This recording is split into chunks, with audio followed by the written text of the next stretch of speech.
La jornada comenzó normal, como cualquier otra, pero fue antecedida por varios días de protestas que comenzaron el día lunes 14 con el icónico momento en que los estudiantes secundarios saltaron los torniquetes de algunas estaciones del metro que rápidamente se transformarían en el epicentro de una caótica noche. Martes, miércoles y jueves se sucedieron con protestas que cada vez se hicieron más multitudinarias y con la ya clásica y legendaria frase de "esto no prendió, cabros". ¿Se acuerdan de esa frase? Las palabras de Clemente Pérez, él en ese entonces presidente del directorio del metro, que sirvieron como un verdadero material combustible que comenzó a empapar todo desde esa misma tarde de 17 de octubre. Lo que vendría después es precisamente todo lo contrario. Todo se prendió. Diferentes incidentes en varias estaciones del metro y distintos puntos de Santiago hicieron pensar que algo de envergadura sucedería. Es por esto que muchos adelantaron su hora de salida y desde las 15 horas comenzaron su regreso a casa. ¿Se acuerdan? Ya entradas las 17 horas, en plena hora punta, comenzó a desencadenarse todo. El flujo normal del servicio del metro se vio seriamente alterado, con personas que comenzaron a manifestarse en los andenes de las estaciones a lo largo de Santiago. Muchas personas decidieron salir a la superficie, donde el caos comenzaba a apoderarse de las calles. Ya pasadas las 19 horas, barricadas y cortes de tránsito hacían más difícil el regreso a casa. Algo iba a pasar y se hacía cada minuto más evidente en el ambiente. Los noticiarios de televisión mostraron a grandes grupos de personas que se veían obligadas a caminar debido a la ausencia de transporte público que comenzó a desaparecer. A esa altura no solo Santiago empezaba a arder, pues ya se producían hechos graves de violencia, saqueos y cortes de caminos en otros puntos del país. Al ver que la situación ya se estaba escapando de las manos y la represión policial habitual no estaba dando abasto, el entonces ministro del Interior, Andrés Chadwick, brindó el primer punto de prensa para detallar la situación. Por primera vez se le llamó violentistas a los manifestantes. Se anunciaron querellas por ley de seguridad del Estado y se intentó calmar a la población. Eran las 20 horas y muchos aún no lograban llegar a sus hogares. Santiago ya era un completo caos vial. Hoy vivimos momentos de definiciones. Quisiera hacer un llamado a todos nuestros compatriotas a unirnos contra la violencia y actuar y aislar a los violentistas, dijo Chadwick aquella tarde ante las cámaras. La convocatoria del gobierno de no unirse a las manifestaciones surtieron el efecto contrario. Miles de personas en todo el país, pasadas las 21 horas, comenzaron un multitudinario cacerolazo en apoyo a las ya miles de manifestantes que salieron a las calles en ese momento. Al mismo tiempo, la televisión chilena íntegra transmitía en vivo y en directo el incendio de la escalera del edificio corporativo de Enel en Santa Rosa, con Alameda, que no podía ser extinguido. Un fiel reflejo de lo que sucedía en diferentes puntos de Santiago cuando ya eran pasadas las 22 horas. A su vez, se producían saqueos a centros comerciales, tiendas y comercio en general, y ya se reportaban los primeros heridos por enfrentamientos con carabineros que, caída la noche, salió en masa a intentar controlar, sin éxito, los desórdenes. Hasta que llegó el hecho más significativo de aquella noche del 18 de octubre y madrugada del sábado 19. Poco a poco comenzaron a llegar reportes de ataques incendiarios a estaciones del metro en muchos puntos de la ciudad y de manera simultánea. El reloj marcaba las 23:30 horas y el estallido social ya había comenzado como tal.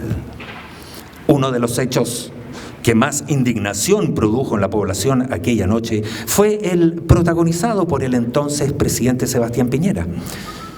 Cuando ya los incendios estaban desatados y las calles evidenciaban la presencia de cientos de miles de personas protestando, el exmandatario se le vio muy tranquilo comiendo pizza en un restaurante del sector alto de la capital. ¿Se acuerdan?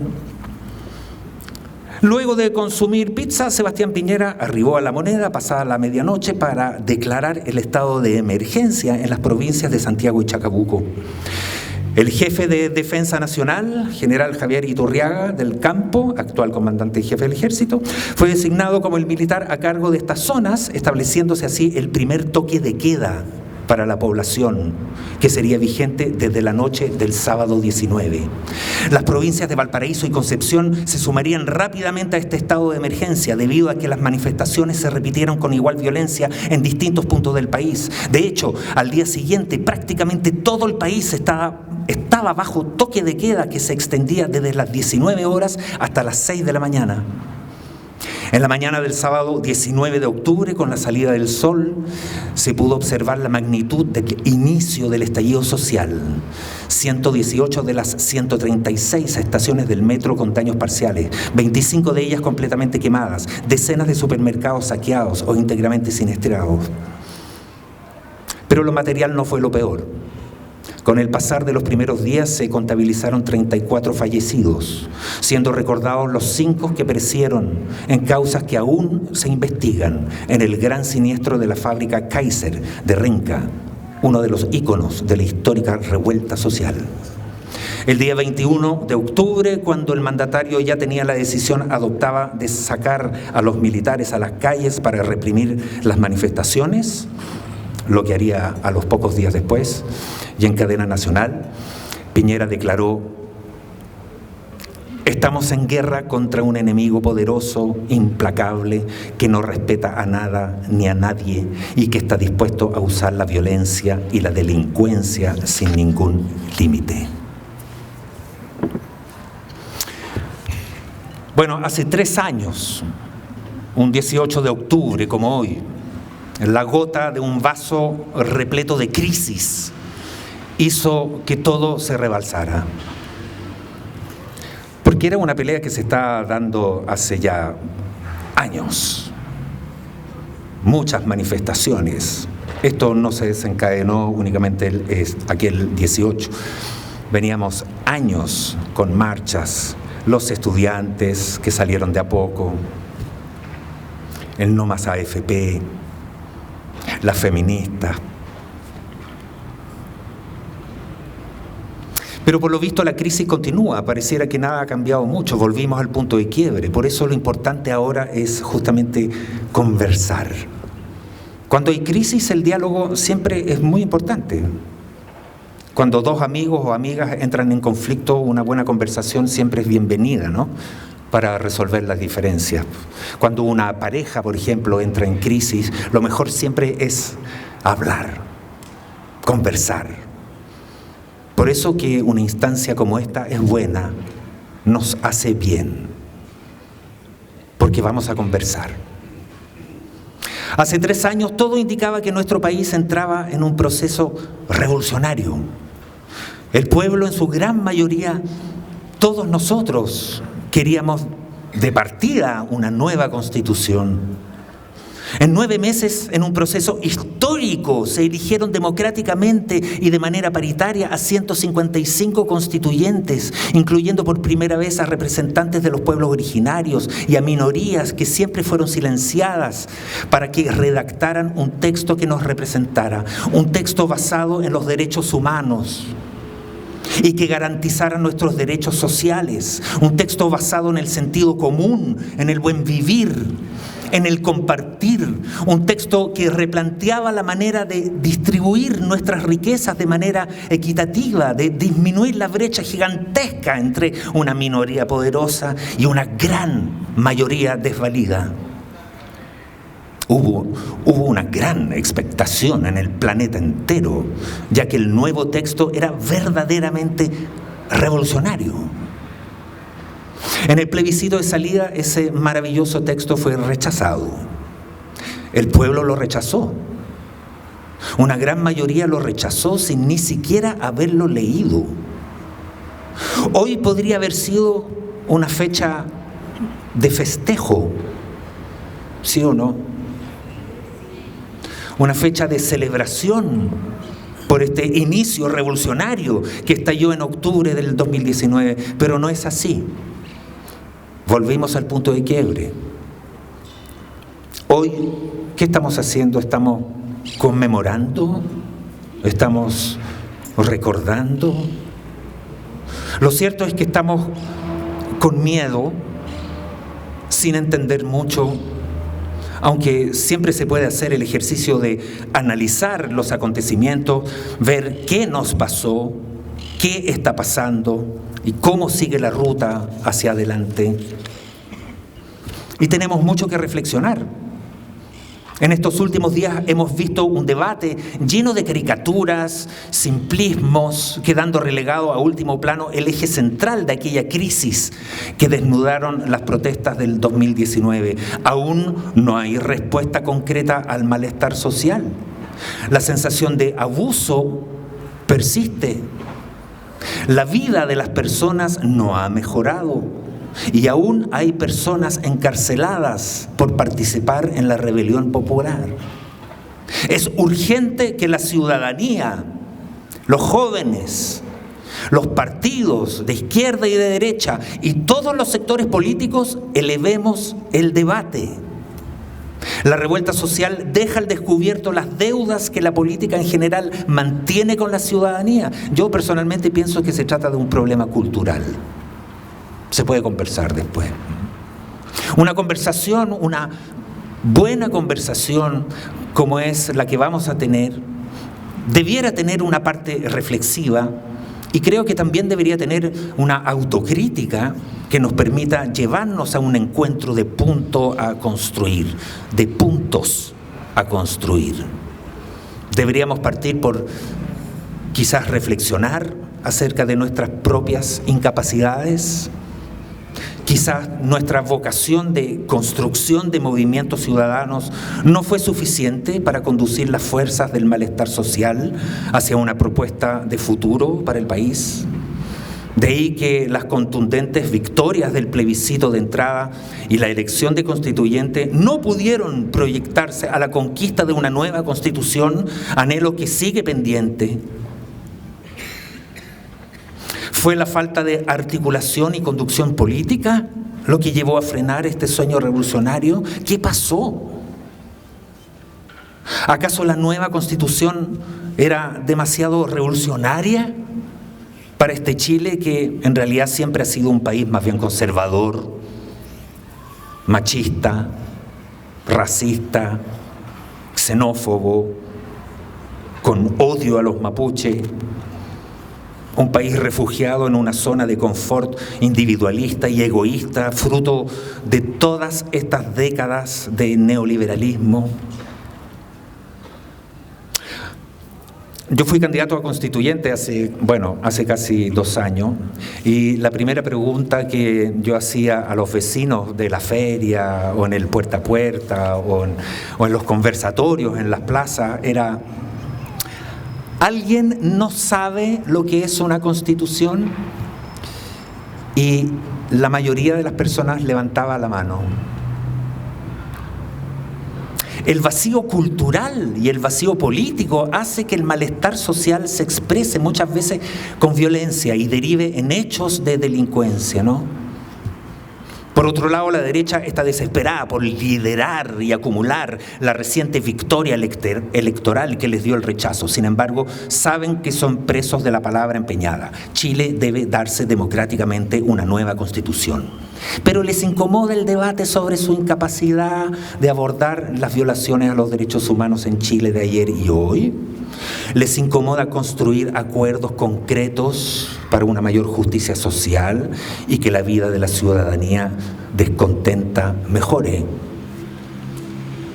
Pero si no le damos sentido de urgencia al diálogo y los acuerdos en torno a estos temas, difícilmente mostraremos que la política es un ejercicio útil para mejorar la vida de las personas. Y si fracasamos, tendremos por delante la amenazante presencia del autoritarismo de ultraderecha y el populismo. Ojo con lo que está ocurriendo en Italia, por ejemplo, donde ya se está hablando de diferenciar el fascismo bueno del fascismo malo. ¿Qué está pasando, no? Pareciera que todo se está reajustando en una línea política absolutamente surrealista. Ahora, ser de izquierda es en realidad ser centro-izquierda. Entonces, Bueno, entonces eso significa que ser comunista es definitivamente ser terrorista, ¿o no? La falta de información y el extraordinario manejo de las mentiras a través de las redes nos hacen creer que somos personas informadas. Cada uno en la soledad con su Facebook, con su Twitter, WhatsApp, Instagram, se siente informado, totalmente informado, y opina sin ningún fundamento. Por eso, vecinas y vecinos, es tan importante conversar, dialogar, escucharnos, vernos, sentirnos, pensar, leer, discutir y con respeto.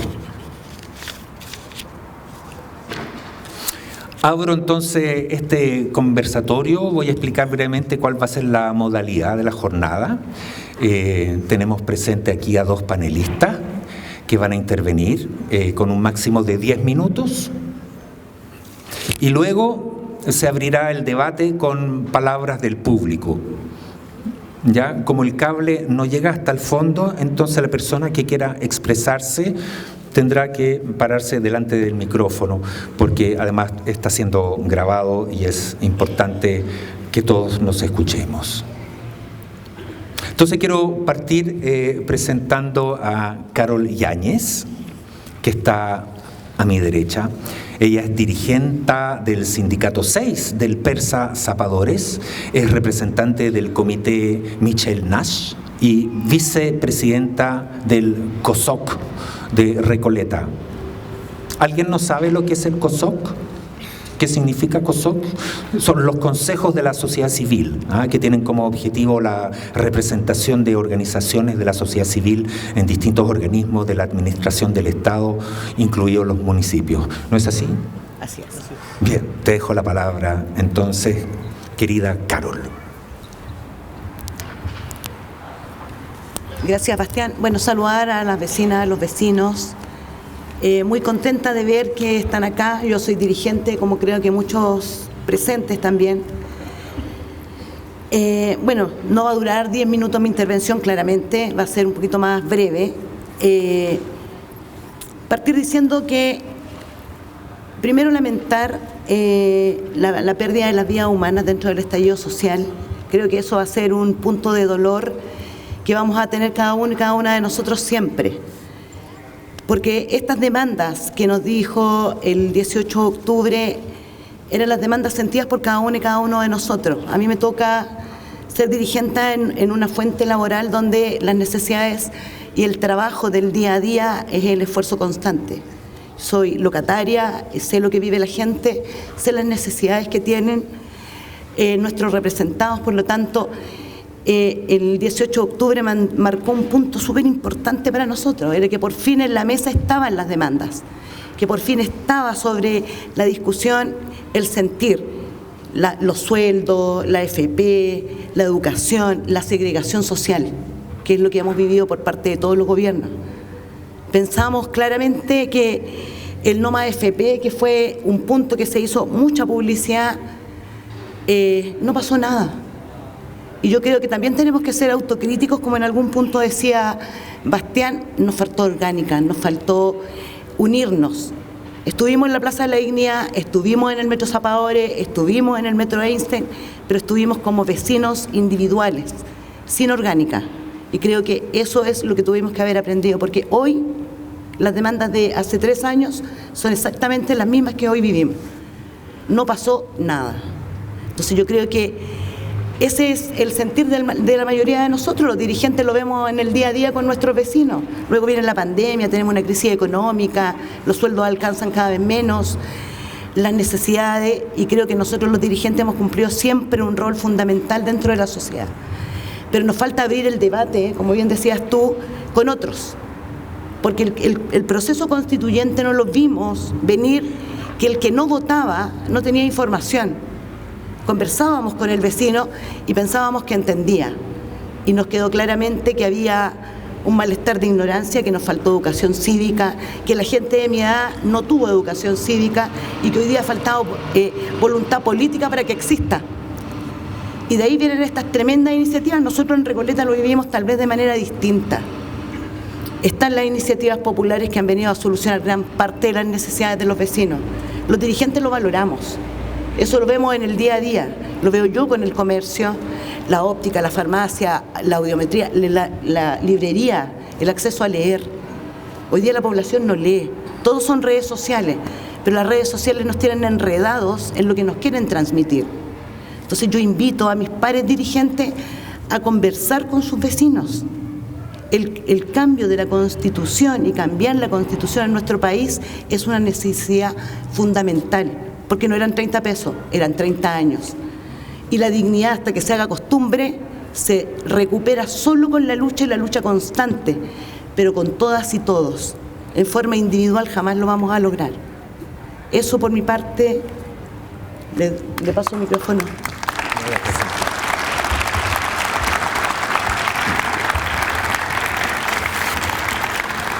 Nuestro segundo panelista, Daniel Jadue, alcalde de Recoleta, referente de la izquierda chilena, impulsor de iniciativas innovadoras como la farmacia y la óptica popular, gran defensor del derecho a la vivienda digna, como es el caso de la promoción de los arriendos a precio justo y su férrea lucha contra la depredación de los barrios por parte de las inmobiliarias. Los dejo con Daniel Jadue. Muy buenas tardes a todos y a todas.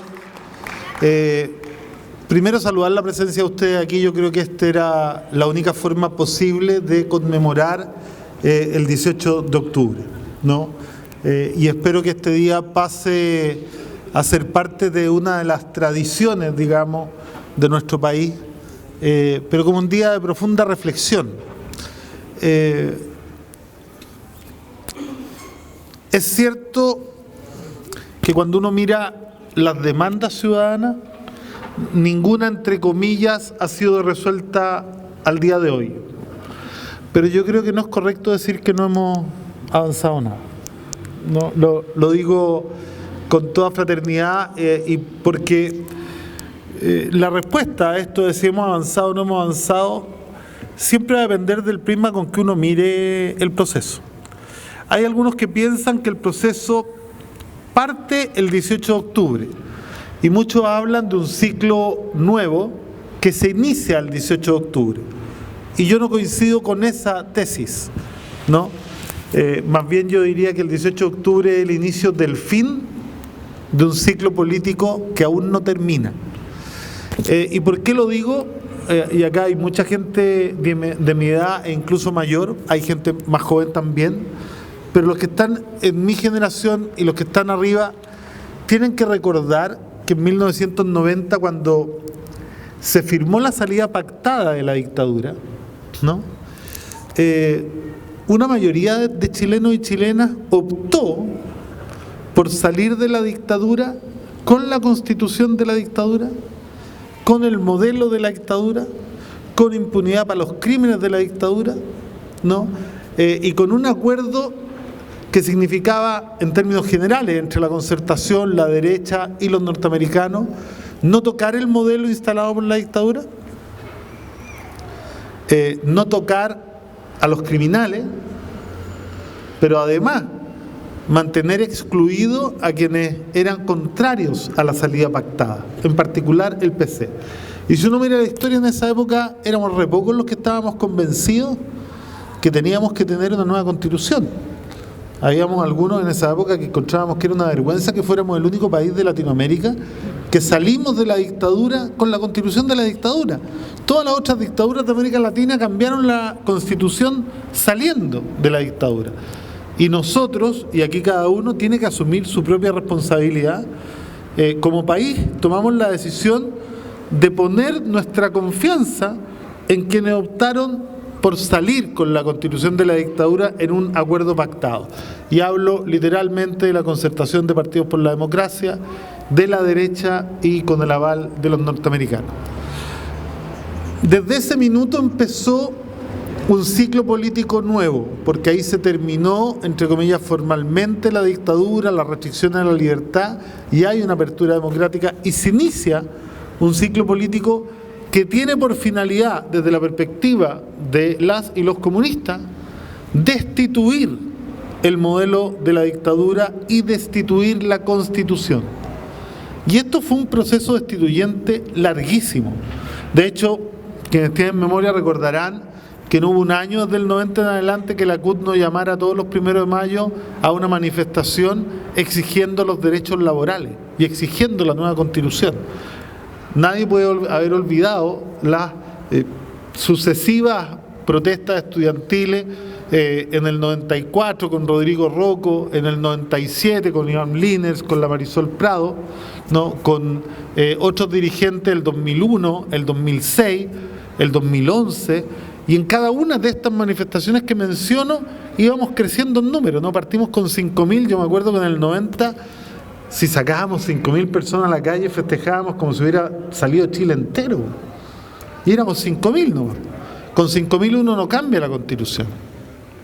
Pero empezamos a crecer y empezaron a crecer las manifestaciones de los profesores, las manifestaciones de la CUT, las manifestaciones de la ANEF, del sector público, de los trabajadores de la salud, que sistemáticamente comenzaron a poner sobre la mesa exactamente las mismas demandas que tenemos hoy día. Porque cuando uno mira el 18 de octubre, uno no encuentra una demanda original que corresponda exclusivamente al 18 de octubre. Son todas las mismas demandas que nosotros tenemos desde el 90 casi intocadas. Pero hay una gran diferencia. Hoy día somos 4.800.000 los que ya votamos por un texto concreto que es un horizonte político y un programa político, compañeros y compañeras. Entonces, decir que no hemos logrado nada yo creo que es mucho, porque efectivamente hace 5 años atrás eran pocos todavía los que tenían plena conciencia de la necesidad del cambio constitucional para poder avanzar hacia un modelo más justo y hacia un Chile más solidario. Hoy día creo que tenemos una mayoría relativa bien potente, porque nadie puede pensar que los que votaron por la opción rechazo son un bloque sólido y corresponden a un solo grupo o sector político. No. Esos están dispersos y hay algunos que no tienen ni siquiera candidatos y los mismos llevados a votar sobre candidaturas, ¿no?, para liderar procesos, seguramente no votarían por los que se identificaron con la opción que votaron el 4 de septiembre. Y por lo tanto hay un avance en creación de conciencia. Los marxistas definimos conciencia como esa capacidad de la materia, de todas y todos nosotros, de la materia en general, de la naturaleza, de darse cuenta de su poder transformador de la realidad para la satisfacción de la necesidad. Entonces yo creo que antes del 18 de octubre y después del 4 de septiembre hay una diferencia en el nivel de conciencia social en nuestro país que no nos puede dejar ni deprimidos, ni enmudecidos, ni inmóviles. Claro, el 4 fue una derrota y los que supuestamente ganaron están aprovechando el impulso de esa derrota para hacernos sentir que la derrota es total y que la derrota es estratégica. Pero yo les digo no, creo que la derrota es breve, creo que la derrota es mucho más breve de lo que ellos piensan y creo que el boomerang se va a empezar a devolver muy rápido, ¿no? Nosotros cogimos un gobierno que prometía transformaciones profundas y hoy día la derecha se ha parado en virtud del triunfo del 4 de septiembre, que se los regalaron personas que ni siquiera son de derecha y han dicho no vamos a permitir ninguna transformación porque aquí viene un proceso de intentos de restauración. Entonces, si uno concuerda con este análisis y dice, mira, estamos todavía al final del ciclo destituyente de la Constitución de Pinochet, estamos al final del ciclo destituyente del modelo de la dictadura, lo que tendríamos que preguntarnos es cuáles fueron los errores en este proceso que impidieron que ese 4 de septiembre pudiéramos celebrar. Y yo creo que todavía falta una lectura un poco más profunda de todo el proceso. Por ejemplo, cuando hablamos de la derrota del 4 de septiembre, yo a nadie le he escuchado decir, yo lo he planteado en más de un escenario, que el acuerdo del 15 de noviembre es el gran responsable de la derrota del 4 de septiembre. Porque el acuerdo del 15 de noviembre, que estaba en el punto más alto del proceso destituyente en curso durante la revuelta, vino a permitir que el sistema político absolutamente desprestigiado retomara el control del proceso destituyente y lo destituyera al proceso destituyente y lo dejara fuera del proceso y tomara el control. Con un diseño, que incluso lo firmó el presidente actual de la República, que no tenía ninguna posibilidad de llegar a buen término. Les voy a dar algunos ejemplos.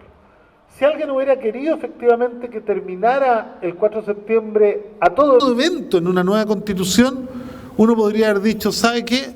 Vamos a tener un plebiscito final dirimente, es decir, que en cada capítulo usted tuviera las dos opciones más importantes y la gente votara por una de tal manera que al final igual usted tuviera un texto que dejara en el basurero la historia de la Constitución de Pinochet. Y era tan sencillo como eso, como definir un procedimiento de votación distinta.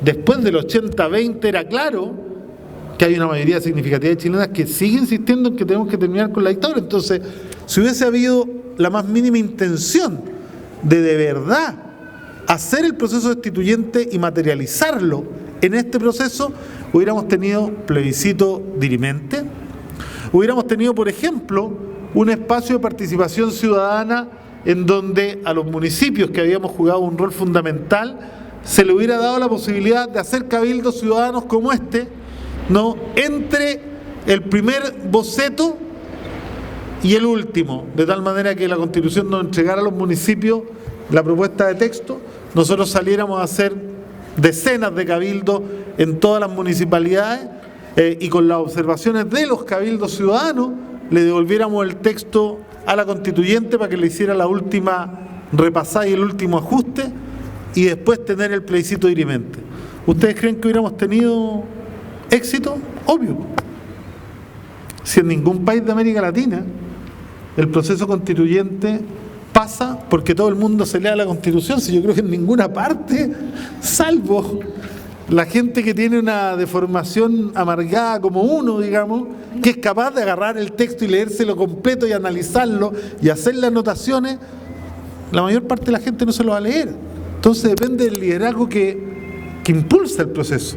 Y acá no hubo ese liderazgo y al final tuvimos incluso un gobierno que, siendo de este sector, sencillamente se desmarcó. Yo vi con estupor cuando el presidente de la República en Argentina dijo, no, si es verdad que no está muy buena y si hay que repararla, y empezaron a hablar ya los que estaban, se suponía, por el apruebo, de que no estaba muy buena y que había que arreglarla después. Eso fue desastroso. Como fue desastroso, por ejemplo, que la mamá del presidente saliera a decir en medio del proceso que si hubiese sabido que él la iba a escribir no hubiera votado rechazo. Ustedes conocen a mi mamá y lleva 10 años callado. Porque uno sabe lo peligroso que es que hable la mamá de uno, po. Entonces, si la verdad que no hubiéramos querido cometer errores, hubiéramos tenido mucho más proceso, pero además en el diseño del 15. ¿Cómo se le puede haber ocurrido a los que firmaron el acuerdo del 15 para salvar a Piñera y para retomar el control del proceso político que estaba viviendo nuestro país, que podía darse una campaña sin fondos públicos, en donde la derecha iba a financiar con 2.500 millones de pesos su opción y nosotros con suerte, siendo muchos más los que queríamos una nueva constitución, el 80% íbamos con suerte a juntar 500 millones? ¿Cómo además los que hicieron el proceso no pensaron que a la constituyente había que darle un monto de plata importante para haber tenido una política comunicacional que acompañara el proceso y que no quedara sometido al control de los medios que todos eran del rechazo? La Tercera, el Mercurio, el Canal 13, el Mega, Chilevisión, todos los medios, pero así dedicados a destruir a la convención, a los constituyentes y al proceso, de tal manera de sembrar la duda desde ya. Entonces yo afirmo que en este proceso, en donde el Estado sigue actuando como un instrumento de dominación de clase, la retoma del control en el acuerdo del 15 de noviembre fue fundamental para cimentar la derrota a la cual después varios contribuyeron. O alguien me va a decir que Lagos no estuvo por el rechazo. O alguien me va a decir que Fidel Espinosa, siendo militante del Partido Socialista, no estuvo por el rechazo. ¿no? O alguien me va a decir que mucha gente de la democracia cristiana no estuvo por el rechazo y se suponía que eran de este sector. Entonces aquí hubo un diseño de los mismos que firmaron la salida pactada en el 90 por evitar que el proceso destituyente del acuerdo pactado con la dictadura llegara a buen término. Y yo soy de aquello, y con esto empiezo a terminar la primera reflexión, porque yo la verdad quiero escucharlo a ustedes y quizá hacer un cierre al final. No voy a caer en el juego y en el lugar común de todos aquellos que hoy día corren para atrás, incluso muchos constituyentes, y que dicen que la convención la cagó, ¿no? Y que dicen que efectivamente el texto no era muy bueno y se pasó 3 pueblos, y que dicen que efectivamente el texto iba mucho más adelante que la gente, porque yo creo que todas esas son mentiras de tal manera de instalar una realidad. Yo voy a decir todo lo contrario. Primero, más allá de los errores que cometieron algunos y algunas constituyentes, el proceso fue ejemplar, absolutamente ejemplar. Si uno quiere juzgar el proceso por la mentira de uno, bueno, entonces el Congreso está inhabilitado para hacer leyes hoy día. Si en el Congreso tenemos a los mentirosos más grandes de Chile. Felipe Kast, ¿se acuerdan que dijo que había visto un enfrentamiento, las fotos de un enfrentamiento que nunca existió para justificar el asesinato de Catrillanca? Y ahí está, pues, es senador de la República y vota todos los días por las leyes. ¿Y alguien alega porque tengamos al mentiroso número 1 de este país en el Congreso? Hoy día alegan en el gobierno porque hay tuit del año 2011 condenando el actuar de Carabineros. Y nadie se acuerda que en el gobierno pasado el ministro de Justicia era el que tomaba vacaciones en Villa Baviera, mientras ahí torturaban a nuestros compatriotas. O alguien se olvidó de que Moreira, alguien quiso una huelga de hambre, más bien una dieta de un día y medio, pero una huelga de hambre por defender al dictador cuando lo tomaron preso en Londres y está en el Congreso. Entonces la verdad que todas estas excusas son excusas para tratar de convencernos a nosotros que el proceso estuvo malo, pero el proceso fue bueno. Y el proceso incluyó y la convención fue el órgano más representativo y más democrático de la historia de Chile, y más inclusivo en la historia de Chile, con paridad, con pueblo originario, ¿no? Pero además, el texto, yo quiero plantearles mi opinión, era un texto que abordaba todas las demandas ciudadanas de los últimos 30 años, incluidas las del 18 de octubre. Y desde la perspectiva ética, era un texto absolutamente correcto, incluida, compañeros y compañeras, la plurinacionalidad, porque es probable que a alguno le pueda molestar la plurinacionalidad, pero la plurinacionalidad es un hecho cierto. Todos los países del mundo son plurinacionales. Lo que está en discusión es qué países lo aceptan y cuáles lo tratan de negar. Porque cuando uno mira lo que es el concepto de nación, ustedes saben lo que es el concepto de nación. La nación se define por 5 elementos esenciales.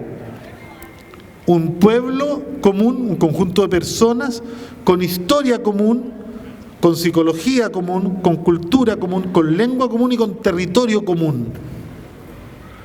Entonces, claramente aquí no hay una sola nación en Chile, ¿cierto? Hay más de una nación, y en Palestina también, y en España también, y en Italia también, y en Alemania, por supuesto, y en Asia, y en China, y en donde usted vaya, en Estados Unidos y en cualquier parte. Hay más de un pueblo con historia, territorio, lenguaje, cultura común. Entonces la diferencia está en cuáles son los países que quieren asumirlo y cuáles no. Entonces, más allá de que a alguien le moleste o no, algún día Chile va a llegar a ser un país plurinacional. Quizás nos demoremos más por las campañas odiosas que hay, pero efectivamente es correcto. Y cuando uno mira todo lo que estaba escrito ahí, y uno hoy día le pregunta a la gente de nuevo, ¿está de acuerdo con esto? La mayoría está de acuerdo con todo lo que planteaba, pero igual rechazaron el texto, porque hubo una manipulación brutal por parte de los medios. Entonces, a 3 años del inicio de la revuelta de octubre, yo no le llamo estallido porque ese día no estalló nada, no, ese día cristalizó un movimiento ascendente que llevaba 30 años peleando por cambiar este país. Y ese movimiento todavía no termina, por más que hoy día esté en la calle, por más de que nos hayan atemorizado con las comunicaciones, por más de que nos quieran estigmatizar, que lo único que trajo el 18 de octubre fue destrucción. Yo los invito a leer el libro Intramarcha para que sepan quién quemó el metro, ¿no? Les invito a leer el libro Intramarcha para que sepan cómo el Estado y la policía, el gobierno de Piñera, con Chadwick a la cabeza, infiltraron el movimiento para llamar a radicalizarlo de tal manera de justificar la represión, porque siempre han actuado así. Y es lamentable que hoy día, desde nuestro gobierno, se siga actuando así, ¿no? Entonces yo creo que lo que nosotros tenemos que hacer es volver a levantar la cabeza, volver a mirarnos y aprender. ¿Y de qué podemos aprender? La generación que está en el gobierno hoy día no es la generación de octubre, es la generación de la protesta del 2011. Y si todos ustedes se acuerdan, en el 2011, los que hoy día están en la moneda, decían que eran contrarios a los partidos políticos, que no había que participar en política y que todo el sistema político estaba degradado y que eran todo una porquería. ¿Se acuerdan? ¿No? Y hoy día están en el gobierno. Quizás lo que tengamos que aprender es que el movimiento de octubre tiene que vivir su propio proceso de maduración, de institucionalización, de organización y de construcción de una unidad que pueda aspirar a liderar los procesos de transformación. Porque los que hoy día se suponía que los estaban liderando no pertenecen a lo que cristalizó en octubre. Es más, algunos de ellos ni siquiera podían ir a la calle porque eran rechazados en octubre, ¿no? Entonces yo creo que tenemos que mirar con atención y no tenemos que asumir esto de capa caída o desmoralizarnos, porque efectivamente cuando uno mira la batalla que han dado los mayores de los que están aquí presentes, que han estado peleando por 30 años, una derrota de 3 años, una derrota de un proceso súper maravilloso y esclarecedor, no significa nada en la historia de un pueblo. Es probable que signifique algo en los que estamos más cerca de terminar, entre comillas, nuestro camino de trabajo por las transformaciones, pero en la vida de los pueblos, salvo para aquellos que cometen el error de siempre pensar que la historia comienza con ellos, lo que pasó el 4 de septiembre no es más que un traspié, una derrota, ¿no? Pero una derrota breve, porque efectivamente no hay derrota ni hay victoria definitiva, y por eso que tenemos que seguir trabajando hasta el último día de la vida. Muchas gracias, espero escucharlo a ustedes para poder después hacer quizá una reflexión final. Muchas gracias.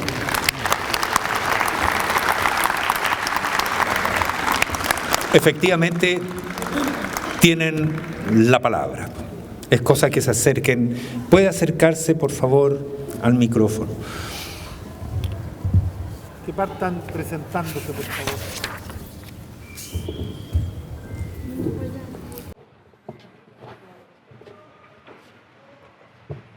¿Podría empezar dando su nombre, señora, por favor? Sí, claro.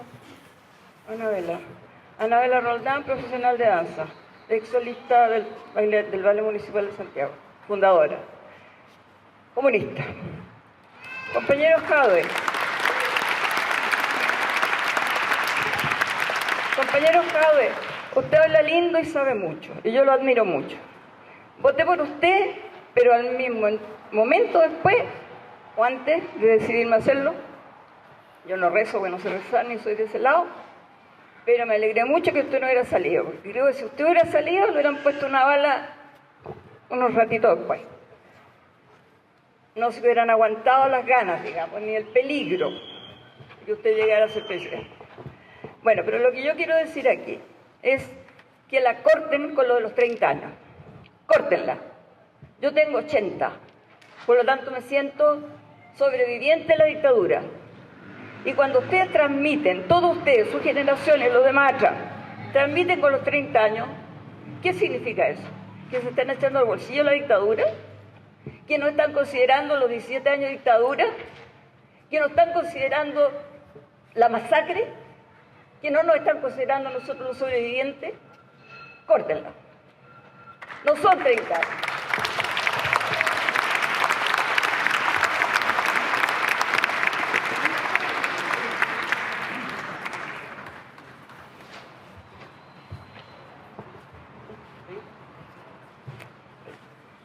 Hola, buenas tardes. Mi nombre es Félix Pinares Romero.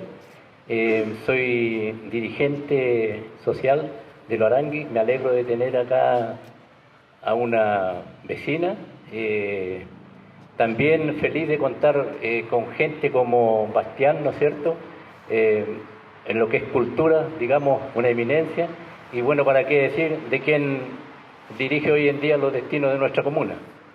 La verdad que después de escucharlos y de presentarme, igual tengo como una brasa ardiendo acá por cosas que hay que decir y que de repente cuesta en estos momentos. Realmente me recuerdo que hace 3 años atrás, hoy, estuve en una reunión acá en el municipio como a esta misma hora, cuando todo estaba a punto de estallar, ¿no es cierto? Si alguno también estuvo por acá de ustedes. Y yo dije, bueno, si me están invitando voy, como dije hoy, si me invitan también voy, porque yo quiero realmente las transformaciones que nosotros necesitamos. Afortunadamente en Recoleta tenemos, digamos, muchas cosas que en otras comunas y que en otras regiones no tienen, pero eso es porque estamos siendo bien dirigidos y porque nosotros también como dirigentes y nuestros vecinos también así lo creen. Nosotros, como la persona que me acaba de anteceder, yo voy ya en los 70 años. Así que también he tenido que vivir, y como dicen los lolos, mamarme muchas dolorosas y crudas realidades que ha sufrido nuestro pueblo. En el 73 fui militar, prácticamente torturado dentro. Ingresé con un gobierno y salí por la gracia del de arriba, ¿no es cierto?, con otro gobierno, pero salí vivo. Pero siempre también tuvieron, por si acaso, la intención de sacarme del país, de irme del país.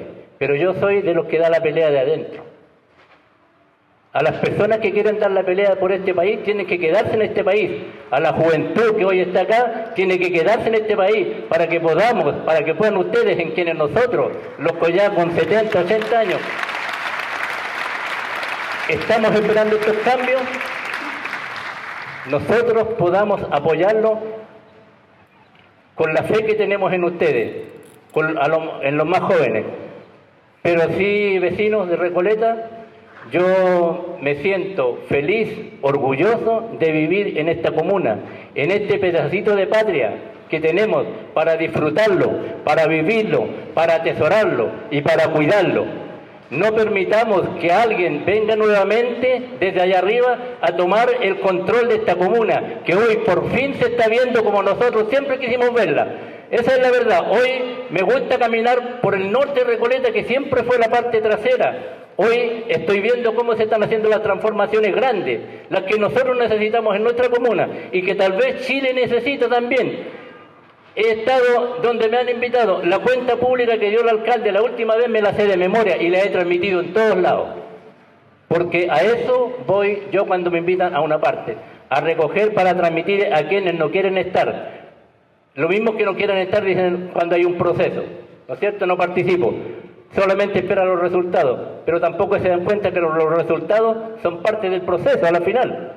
Entonces yo los invito a que sigamos cuidando esto y si hay que dar alguna otra pelea por lo que nosotros queremos para que realmente lo que anhelábamos, las expectativas que teníamos el 18 de octubre pasado, logremos cumplirla y nosotros, los ya de más avanzada edad, podamos irnos tranquilos para que nuestros hijos y nuestros nietos, como dijo un gran hombre una vez, puedan transitar tranquilos, no solamente por las grandes alamedas, sino que por todo el país. Muchas gracias.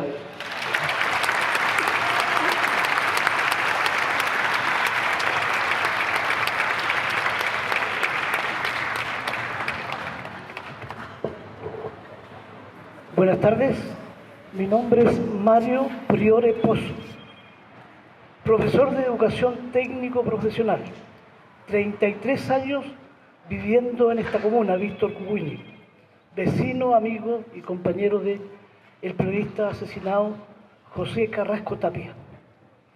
De tal manera que no tengo una profundidad de pensamiento político, pero sí en la experiencia he vivido estos ya 50 años. 50 años. Recuerden que el próximo año ya, como decía una persona antes, son 50 años, ¿no es cierto?, en este sistema que especialmente la educación la ha tratado muy mal. Siempre digo, ahora lo digo con un poquito de temor, un poquito de vergüenza, quizás, que soy mapuche italiano, ¿ya? Mapuche un poco de vergüenza por la votación que hay siempre en el sur, ¿no es cierto? Y italiano por la gobernanza que hay en este momento, así que me quedo calladito mejor, ¿ya? De tal manera que desde ingresé al servicio el 74, con mucho temor. Estaba solo porque hijo único de madre viuda, había estado preso el 73, vivía solo. La verdad es que no tenía mucho horizonte en ese momento, el inicio de la dictadura, y logré entrar a la educación en el Liceo Industrial Ignacio Domeyko, aquel tiempo Escuela Industrial Superior número 3. Posteriormente, y los que son de mi edad se acuerdan que aquí estaba el liceo, la Escuela Industrial Superior de Conchalí, y que se transformó después en la Escuela Liceo A21. Ahí trabajé 13 años. Y posteriormente terminé en Quilicura trabajando 17 años. Y en todas partes, en todos esos lugares, por supuesto, no se me olvidó nunca de dónde venía, nunca. Y por eso es que fui despedido en muchas partes, en varias oportunidades. Y felizmente en todas gané. El año pasado formé una asociación nacional de profesoras y profesores jubilados por la famosa deuda histórica, que ya se transformó en histérica. Y todo lo que tiene que ver, ¿no es cierto?, con el trabajo con todos mis, dijéramos, los seres humanos que vivimos en este planeta. Por supuesto que la pluridimensionalidad es una verdad del porte de un buque. De hecho, mi padre italiano formó un hogar aquí en Chile, ¿no es cierto? Ahora estoy rodeado también pues, por un lado peruano, por otro lado dominicano, pero estamos, ¿no es cierto?, tratando de hacerlo en la mejor armonía posible. Y también he tenido la oportunidad de viajar y conocer las grandes diferencias educacionales que hay en muchos países. Estuve un año becado en Japón, ya sé, conozco a Japón, y de hecho soy presidente de la asociación de becarios en Japón. Y justamente este fin de semana viajo a Bolivia representando a los becarios de Chile. De tal manera que en todas partes lo que me interesa es fundamentalmente la paz y el amor, no a la guerra en todas sus dimensiones. Muchas gracias.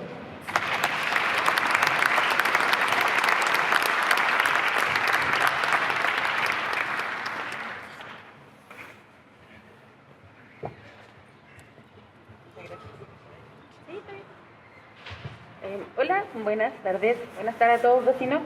Mi nombre es Nicole Ríos, soy ingeniero en finanzas, nacida y criada aquí en Recoleta. Yo soy la siguiente generación, la que nació en los 90, la que viene de la democracia, o eso nos han querido decir siempre.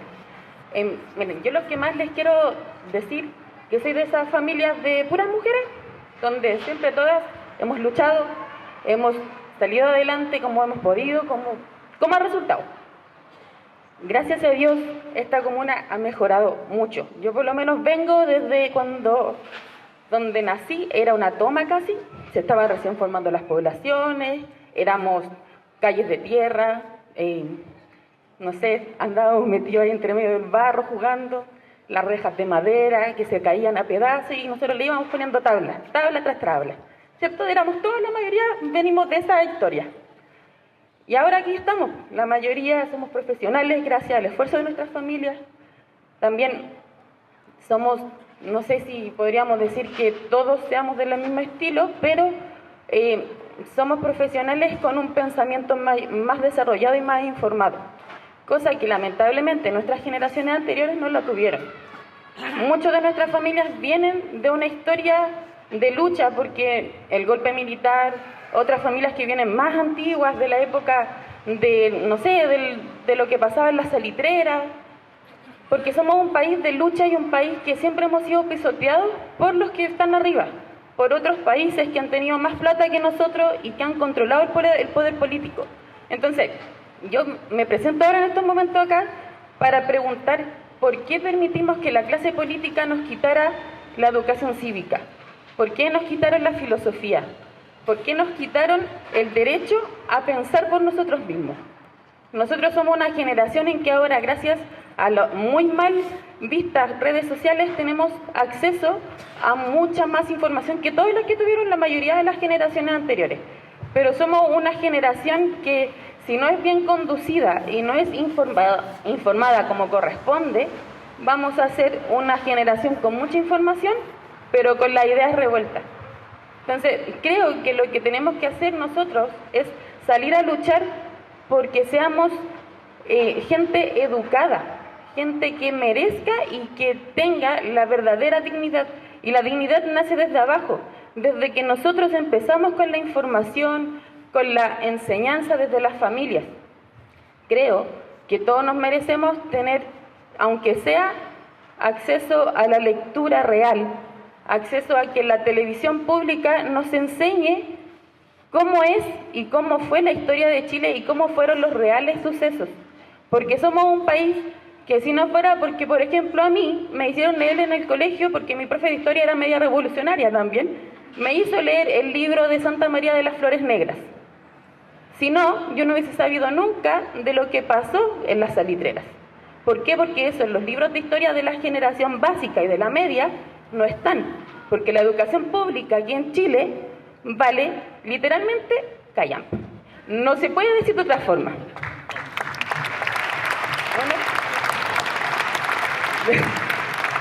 Lo siento si les molesta que se los diga así, pero es que somos una generación que ha sido informada solo en base a lo que los políticos han querido que nosotros aprendamos. Y lamentablemente, y aunque todos quieran, somos un país que siempre ha sido controlada por la derecha.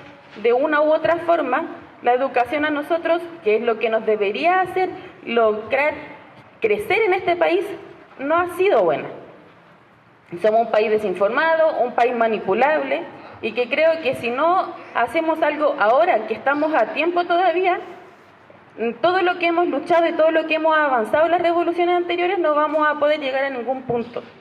Porque yo vengo de la Revolución Pingüina del 2006, donde todos nos tomamos los liceos, andábamos haciendo propaganda en las micros, éramos puros cabros chicos dando jugo en las micros, afuera de los colegios, pidiendo plata, y yo me acuerdo de toda la gente que nos apoyaba, de todos los que nos decían, vamos chiquillos con fuerza, porque nosotros fuimos la voz que despertó a muchos de los que ya estaban dormidos, de los que se habían acostumbrado al recibir día a día el sueldo mínimo, ver cómo se las hacían para poder llegar a fin de mes, que la tarjeta de crédito reventada todos los meses y viendo cómo repactar y repactar y repactar.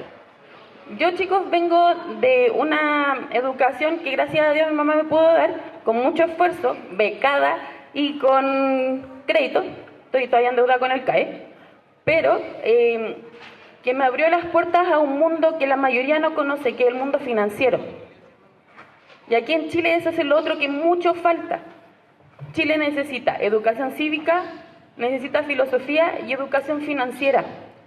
Somos un país sobreendeudado que no se sabe controlar porque no sabe cómo utilizar lo que tiene. Entonces, yo eso es lo que le hago la invitación, a educarse, a no solo ver redes sociales, no solo ver TikTok para reírse, sino que también para aprender y buscar formas de estudiar o de conocer Chile de una u otra forma. Si no les gusta leer, busquen audiolibros. Si no les gusta leer, métanse a YouTube. Hay mucha gente que lee los libros y uno los puede escuchar. Porque no todos somos, o no todos tienen buena comprensión de lectura porque nunca la enseñaron bien. Pero sí por lo menos tenemos acceso a otras cosas ahora. Y esas hay que aprovecharlas. A eso los invito. A eso me paré acá. A ver si es que de alguna forma, en algún momento nos escuchan y la educación nos guía para un mejor camino. Así que arriba la lucha, sigamos todos acá y nada, pues, un gusto. Que estén bien.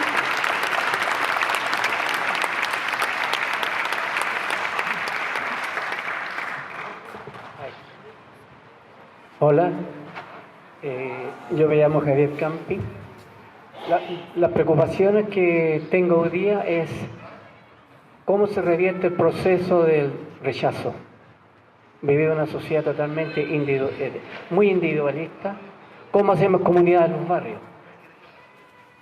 Lo que pasa es que yo creo que aquí, bueno, mi experiencia es, yo voté por Chicho, estoy viejo, luché contra la dictadura, estuve feliz cuando empezó el estallido social, y a las manifestaciones, etcétera, y ahora perdimos. Pero tenemos que, hay algo que yo estoy, la verdad es que me siento muy sorprendido por la votación, el 60 y tanto %. Yo jamás pensé que iba a hacer eso. Pero también no olvidamos que la derecha tiene mucho dinero, hizo la campaña del terror. Ella, cuando llegó Pinochet, hablaron del plan Z, mintieron.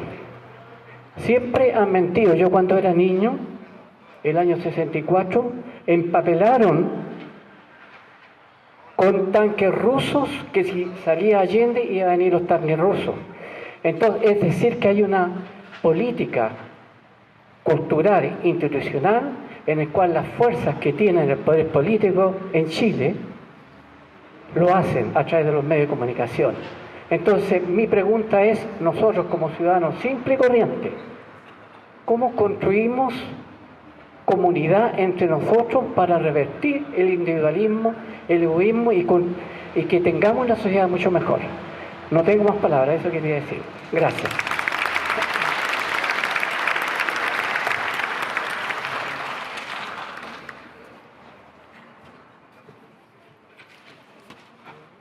Ahí está.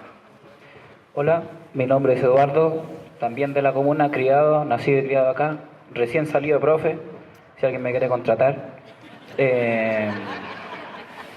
Soy de la Villa San Cristóbal, entre Salto y Chico y Avenida Perú. Vengo a hablar, a considerar como gente de izquierda para conversar sobre lo posible.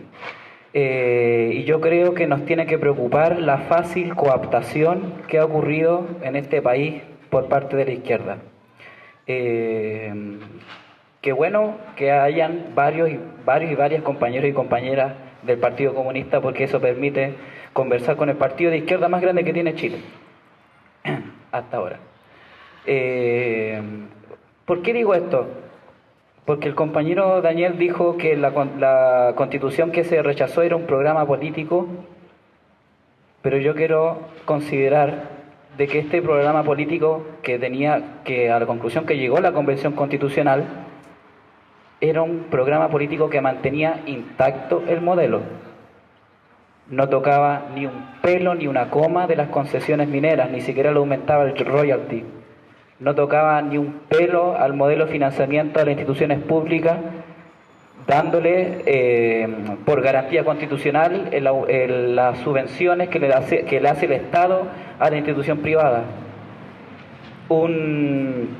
Una convención constitucional que a las conclusiones que llegó, que estaba llena de derechos sociales, pero que en el asunto mantenía intacto el modelo de los fondos concursables, los sistemas de acreditación, mantenía intacta la autonomía de la autonomía del Banco Central, mantenía intacta la autonomía de las Fuerzas Armadas.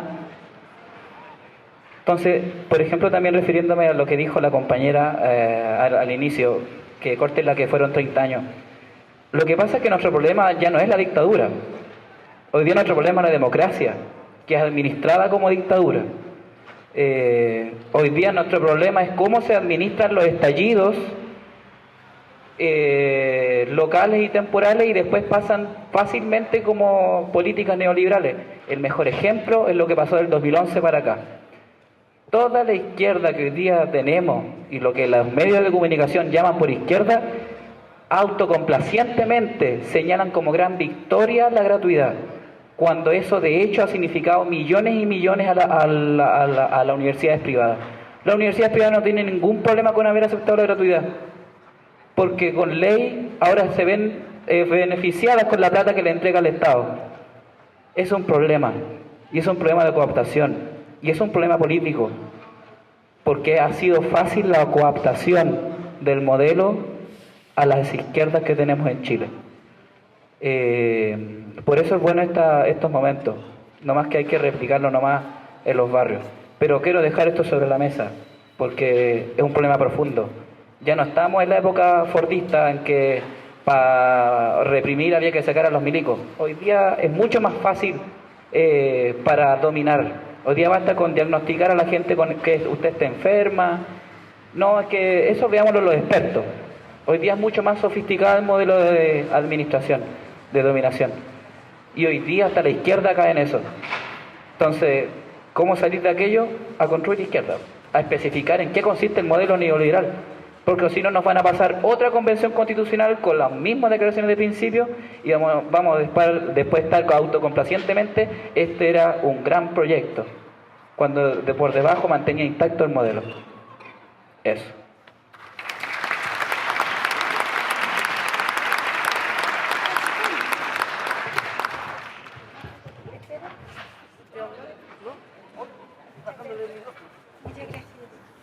Buenas tardes, vecinos. Mi nombre es Sonia Colillán, vivo acá en la comuna y quisiera decirles lo siguiente. Nosotros siempre estamos mirando hacia el Estado, obviamente el que tenemos y la historia que tenemos hacia atrás de este individualismo, neoliberalismo, pésimo, y todos queremos cambiarlo. Pero también no solo las cosas se cambian desde las leyes, ¿cierto? ¿Por qué suceden estas cosas como la que vivimos ahora? En que todos salimos a las calles, todos gritamos, todos con los puños levantados, y puedo decirles desde la experiencia que como estamos exigiendo, ¿cierto?, una educación de calidad, etcétera, en muchas ocasiones nosotros en una misma sala de clases, los profesores, los alumnos se ponen de acuerdo porque hay un partido de fútbol y se van de clases, pero salimos a marchar y queremos una buena educación. Entonces también hay que tomar las responsabilidades individuales. Las cosas que sucedieron en este caso es producto de lo mismo. Salimos a las calles, los puños levantados, nuestras banderas flameando, pero de nada va a servir si seguimos exigiendo al otro que cambie las cosas, siendo que nosotros no somos capaces de cambiar. Nosotros no somos capaces de formar en el hogar. La lucha es formarla en el hogar, que nuestros hijos, que nuestros nietos sepan que hay derechos que hay que defender, pero se defienden no solo desde la palabra, se defienden también exigiéndolos, exigiendo una boleta cuando vamos al pan. Compramos el pan y creemos que el vecino nos hace un favor entregando la boleta. No, hay que no tener conflicto. El vecino se enoja. No importa que se enoje, necesito, si no me entrega la boleta, que me devuelva el 20%, ¿cierto? Esas son cosas tan simples que se pelean no solamente en las marchas, las luchas se dan día a día, en todos los espacios, en el trabajo, en la comunidad, en el hogar. Yo soy descendiente mapuche por parte de mi padre, mi mamá hija de migrante europeo. Mi padre, bueno, quiero contarles que según la ley yo soy hija del Espíritu Santo. Los ángeles todavía no bajan a decretar que sí, mi padre existió. Falleció de una apendicitis, ¿cierto? Pasó a peritonitis aguda en el año 75. Yo tenía 10 años. Cuando cumplí 16, la CONADI me llamó para firmar un documento en blanco. Dentro de la ignorancia de los 16 firmé. Ya mujer, cuando tuve que ir a hacer trámites para poder, porque a los mapuches nada más nos pasa de que tenemos que tener un certificado que acredite que soy mapuche. A nadie más le piden eso. Entonces fui por ese certificado y me encuentro con la sorpresa de que mi padre no existe. ¿Pero por qué no existe? ¿Por qué lo borraron de los registros del registro civil? Porque si lo reconocían su existencia, nosotros teníamos que haber sido indemnizados, porque a los 16 años me dijeron firme porque iba a recibir una indemnización, porque por las tierras de mi padre, ¿ya? Por derecho ancestral. Toda la familia ya lo tuvo, mi padre no, porque no existe. Y me pidieron que vinieran mis tías o alguien, resucitarlas porque están muertas, para que viniera a decir que mi padre existió. Entonces, cuando vemos que derrochamos esta constitución no perfecta, como decía el compañero anterior, ¿cierto? Hay muchas cosas que también las leímos y las analizamos con las compañeras, nuestras células, ¿cierto? Y claro, pero es mucho mejor a lo que existe. Yo les quiero invitar a eso, porque hay que seguir hablando, hay que seguir tocando estos temas que estaban allí en ese texto. Y no digamos perdimos, si no perdimos nosotros, no perdimos el 38%, perdió todo Chile. Los que votaron el rechazo también perdieron. Todos perdimos.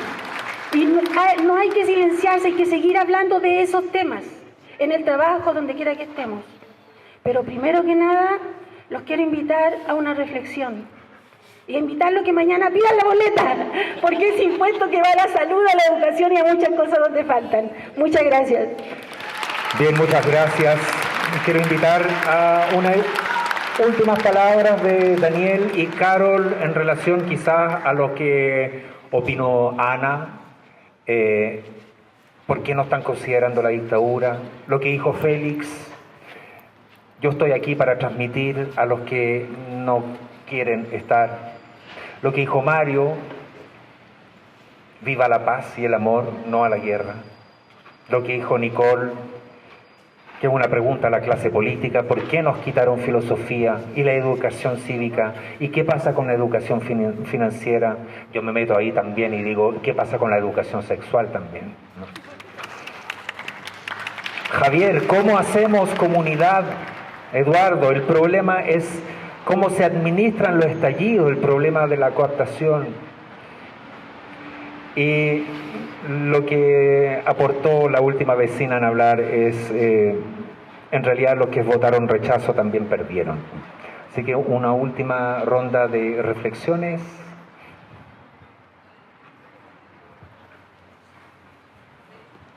Primero, compañera Anabela, pedirle disculpas. Efectivamente, son 49 años, no son 30 pesos ni 30 años. Toda la razón. La verdad es que estas instancias también son reflexivas para nosotros y darnos cuenta que no tenemos una historia de lucha mucho más grande que pensar que son lo que nos marcó el estallido social. Hablar de 30 pesos y luego hablar de 30 años, cuando efectivamente los derechos humanos fueron absolutamente vulnerados 17 años antes. Entonces yo primero me disculpo. A Félix decirle efectivamente, hay gente que simplemente no participa y que espera que uno le lleve las respuestas, las soluciones a la puerta de su casa. Pero esa es la lucha social, Félix. Esa es la tarea de nosotros los dirigentes. Lo elegimos en forma voluntaria. Decidimos hacer un trabajo social que a veces nos hace postergar a nuestras familias, a nuestras casas, pero que nos llena el corazón de alegría cuando podemos organizarnos y ser la voz de aquellos vecinos que muchas veces no tienen voz. Así que yo lo invito a continuar en la lucha a todos los dirigentes, a abrir los espacios a todas las comunidades, al que piensa igual y al que piensa distinto, porque en algún minuto con trabajo construimos. Y a la Nicole, bueno, Nicole, las mujeres hemos luchado históricamente y nuestros derechos han sido vulnerados desde siempre. Y eso es así y va a seguir siendo así en la historia de la vida. El maltrato, nos quedamos como... Una vez dijo el alcalde, no existen las madres solteras, toda la razón. Porque nadie dijo que teníamos que casarnos para tener hijos y reproducirnos. Pero quedamos como jefas de hogar con una tremenda responsabilidad. Y a veces tenemos un compañero de vida y hacemos la misma tarea. Así que yo las invito a seguir luchando. Las mujeres luchamos en el día a día por la desigualdad, por la diferencia de sueldo, por el maltrato, por el acoso, por la violencia, por el castigo económico y por todo lo que ya conocemos en todo nuestro espacio de vida, incluso de lucha. Así que yo las invito a continuar con eso. Sé perfectamente lo que sienten los jóvenes del estallido del 2011. Yo tengo un hijo que tiene 31 años, ustedes comprenderán que yo viví ese proceso. Pero viví un proceso primero de terror personal, porque yo vengo de una generación absolutamente silenciada, en que no teníamos derecho a manifestarnos, ni a opinar, y tal vez ni siquiera a pensar. Yo también creo que tiene que haber educación sexual, porque nosotros venimos de una... Yo vengo de una generación donde de sexualidad no se hablaba ni siquiera en la casa. Por lo tanto, hoy día los jóvenes son más libres, pero hay que educarlos, porque no podemos andar libremente sin cuidarnos. Así que, por lo tanto, yo creo que en educación avanzamos efectivamente. Hoy día la gratuidad ha venido en ayuda a muchos y a mucha gente de la misma condición que nosotros para poder tener la oportunidad de estudiar. muchos jóvenes que no pudieron estudiar, que no tuvieron los recursos, teniendo las capacidades. Porque la sociedad nos castiga, porque somos diferentes. Entonces hay que continuar en estas demandas sociales para recuperar la dignidad. Yo creo que la dignidad se recupera cuando recuperamos nuestros derechos, cuando tenemos las grandes posibilidades de leer, como decía el vecino. ¿Cómo lo hacemos? Hay que leer, hay que leer. Recoleta tiene la posibilidad de leer, es una tremenda biblioteca maravillosa, en que si no tengo la visión o no tengo las condiciones de poder leer, me reproducen el libro, me puedo sentar tranquilamente a escuchar el libro y poder entender. Y yo creo que en todas las comunas eso no está, claramente lo sabemos. Ojalá este modelo se pudiera replicar en el país. Yo creo que abriría la conciencia de los jóvenes, porque efectivamente la juventud hoy día no se educa porque no lee. Pero no, muchas veces no leen no porque no quieran, sino que tampoco pueden. Porque el sistema también los tiene capturados. Y creo que esa es tarea de todos nosotros, empezar a transmitir el mensaje. A Eduardo lo conozco, así que Eduardo también conoce mi opinión, no voy a debatir en lo que él piensa. Yo solo creo que la organización y el trabajo constante en las organizaciones sociales y en transmitir el mensaje y seguir organizados va a ser el camino de poder revertir esta opinión o el por qué rechazamos. Creo que rechazamos por falta de educación. Creo que la gente rechaza porque no entiende. Creo que la gente castigó al gobierno, efectivamente. A mí me pareció pésimo hablar de reformas a la ley de pensiones en un momento en que estábamos cambiando la Constitución para cambiar un sistema que solo nos roba, porque solo nosotros perdimos. Nadie nos va a devolver la plata que perdimos de la AFP, pero no podemos retirarla cuando queramos. Entonces creo que le encuentro razón al compañero Daniel, efectivamente no quedamos en cero. Tenemos una tremenda oportunidad y tenemos que avanzar en esa oportunidad, convencer a cada uno de nuestros vecinos que teníamos que tener un cambio constitucional, porque no son 30 años, son 49 años y nos quedamos en el modelo pegado de la dictadura que tanto daño le hizo a nuestro país, a nuestras familias y a cada uno de nosotros. Eso.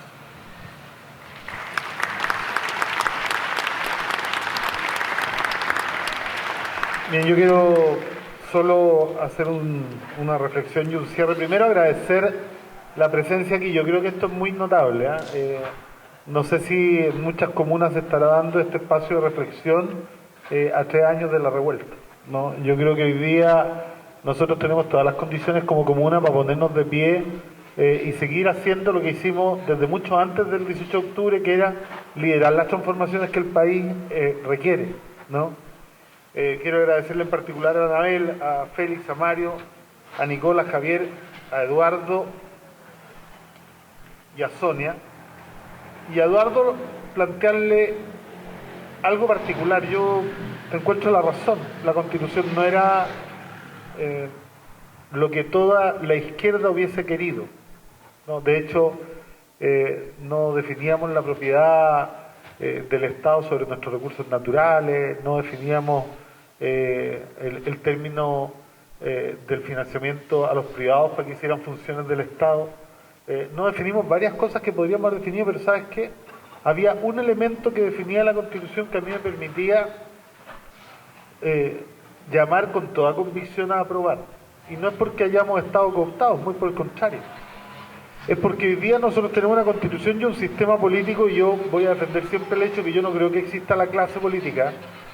Yo no soy de la misma clase que algunos de los políticos de derecha, por más que yo esté en la política, ¿no?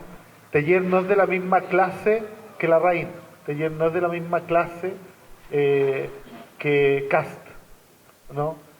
Por lo tanto, hablar de la clase política ya es, creo yo, una concesión a aquellos que quieren que no participemos en política, porque no somos todos iguales los que estamos en política. Esta Constitución es absolutamente impermeable, no tiene ningún mecanismo de participación ciudadana para permear el sistema político cada vez que queremos. La Constitución que la mayoría acaba de desechar tenía la incorporación de 4 elementos de democracia directa que le permitían a la ciudadanía permear el sistema cada vez que la ciudadanía quisiera y se organizara para ello. Solo por este motivo era 1000 veces mejor que lo que había. Solo por el hecho de que a partir del 5 de septiembre se hubiera ganado la nueva Constitución, podríamos nosotros habernos organizado para impulsar una ley de la República para nacionalizar los recursos naturales, sin esperar que fuera de iniciativa del presidente. Solo porque a partir del 5 de septiembre se hubiéramos ganado, hubiéramos nosotros podido iniciar la recolección de firmas para una ley para anular la ley de pesca sin que la tuviera que discutir el Congreso, porque había iniciativa popular de ley e iniciativa popular de derogación legal. Solo porque la Constitución sencillamente nos permitía volver a tomar el lugar del soberano, que en este país no lo hemos tenido, porque es verdad lo que dice Anabel, no son 30, no son 50, son 200 años. Por algo en nuestro país hemos tenido 24 masacres a cargo del ejército y de la policía cada vez que las y los trabajadores se han levantado para mejorar sus condiciones materiales. Es toda la historia de Chile. La pugna entre los municipios y el poder central para democratizar y descentralizar el país vienen desde el mismo día en que nacieron las municipalidades con los cabildos en nuestro país. No es nuevo la pugna que hemos dado a los municipios con el nivel central en este tiempo. Pero que nadie diga que efectivamente esto no era un avance significativo en el proceso de democratización. Y yo insisto, tenemos este modelo, que no es todo lo que quisiéramos, pero efectivamente sienta la base por la cual pelear, ¿no? Y volver a levantar la cabeza y entender que hoy día somos 4.800.000 detrás de un proyecto que con toda facilidad podemos transformar en programa político y en proyecto político. Y no en una discusión a dos bandas, sino que en cualquier elección con 4.800.000 podemos lograr no solo un gobierno, sino que además un Congreso democrático popular que pueda luchar por los cambios. Pero lo que necesitamos, y en esto está la pregunta que hace Javier, ¿cómo se destituye el proceso del rechazo? Con trabajo, con participación, con encuentro. ¿No? Necesitamos volver a unirnos, a organizarnos, necesitamos volver a, de una u otra manera, empezar a derrotar todas las certezas falsas que nos inundan, ¿no? Porque todos nacimos en un tiempo que nos cogimos, en un lugar que nos cogimos, en una familia que nos cogimos, y nos educamos con ideas que nos cogimos, y tenemos la oportunidad nosotros, si es que cambiamos, ¿no?, de chip y decidimos nacer de nuevo, pero en un nacimiento que escogemos, escoger las decisiones que vamos a tomar por el resto de las vidas y las ideas que vamos a profesar. Porque efectivamente no podemos seguir creyendo que bienaventurados son los pobres y que después de muertos los vamos a recompensar. Porque no podemos seguir pensando que la guerra es santa, ¿no?, o que la tierra prometida se lo regaló a alguien que no conocemos, a un pueblo que no habitaba en ella. No podemos seguir pensando que los pobres son pobres porque son flojos. No podemos seguir pensando que el capital tiene derecho a acumular riqueza porque, entre comillas, crea valor, porque no crea valor. Los que crean valor están aquí sentados, son las y los trabajadores. Pero para eso necesitamos volver a juntarnos y no perder nunca, ¿no?, la fuerza que nos da encontrarnos, volver a mirarnos a la cara y decir, hemos avanzado y tenemos que ir por más. Y esta es la gran reflexión de este 18 de octubre, ¿no? Porque el país tiene ciclos políticos más largos y más cortos. Y nosotros ya tenemos que empezar a pensar en los desafíos que vienen. El proceso ya fue, pero vienen más desafíos ahora. Y si el proceso que viene no es de todo nuestro gusto, seguiremos batallando, pero efectivamente hoy día tenemos una condición distinta. Yo quiero agradecer a las y los organizadores, a las y los participantes de hoy día, y decirles que yo espero que este día se convierta esto en una tradición y que todos los 18 de octubre de aquí en adelante nos juntemos en este mismo zócalo y ojalá el próximo año seamos muchos más, ya no solo a conversar sobre lo que fue el 18 de octubre, sino que sobre el futuro del país. Muchas gracias a todos y a todas.